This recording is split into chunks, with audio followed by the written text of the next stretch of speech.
Hey there, it's Deacon Andrew, and we are at the fourth Sunday in Advent.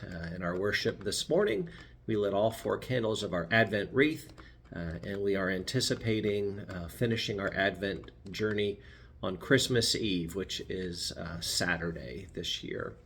So we're looking forward to our final week of the season of Advent. It's a busy time, but it's also an important time for us to continue our devotion and reflection on prayer and Jesus' teachings. And so the word that we have for today, the theme for the fourth week of Advent is love. So we're going to watch our video from our friends at the Bible Project to teach us a little bit about what does it mean when the Bible talks about, and when Jesus talks about love, to love God and to love neighbor. God bless. So if you've heard of Jesus, you probably know about one of his famous teachings called the Golden Rule. Do to others what you would want them to do to you. And this, actually, is a restatement of something else that Jesus said, that the meaning of life is to love God and love your neighbor as yourself. Now, that's really beautiful, but what does he mean exactly by the word love? It's an unclear word in English, because you can love your mom and you can love pizza.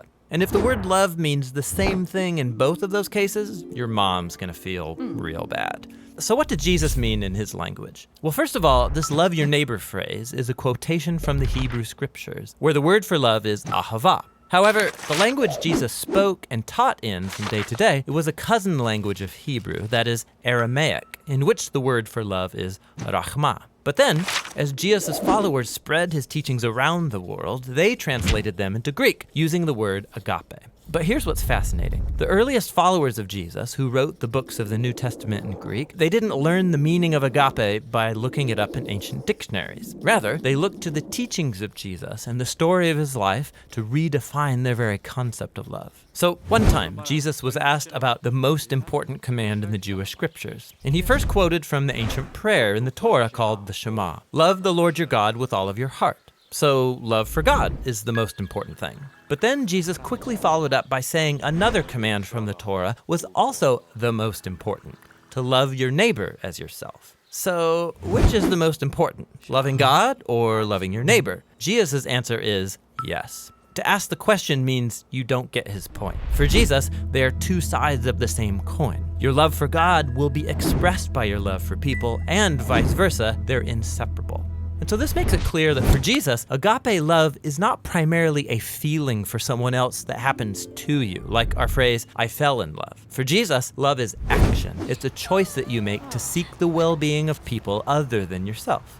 Jesus also went on to teach that genuine love for God and others means seeking people's well-being without expecting anything in return, especially from people who are in difficult situations, who can't repay you even if they wanted to. According to Jesus, this kind of generous love reflects the very heartbeat of God. And he took this even further. Jesus said that the ultimate standard of authentic love is how well you treat the person that you can't stand. Or in his words, you shall love your enemy and do good to them, expecting nothing in return.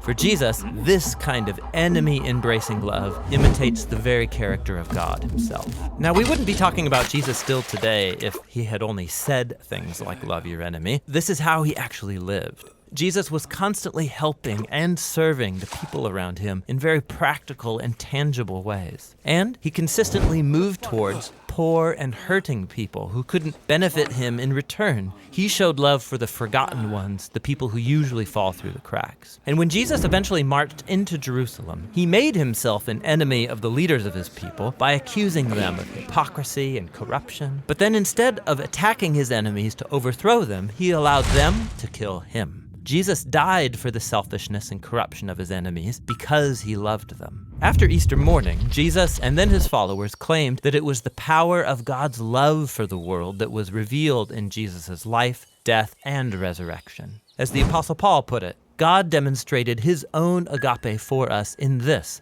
while we were still sinners, the Messiah died for us. Or in the words of the Apostle John, God's own agape was revealed when he sent his one and only Son into the world so that through him we could have life. And for John, then, this leads naturally to the conclusion, beloved ones, if that's how God has loved us, then we ought to show love for one another.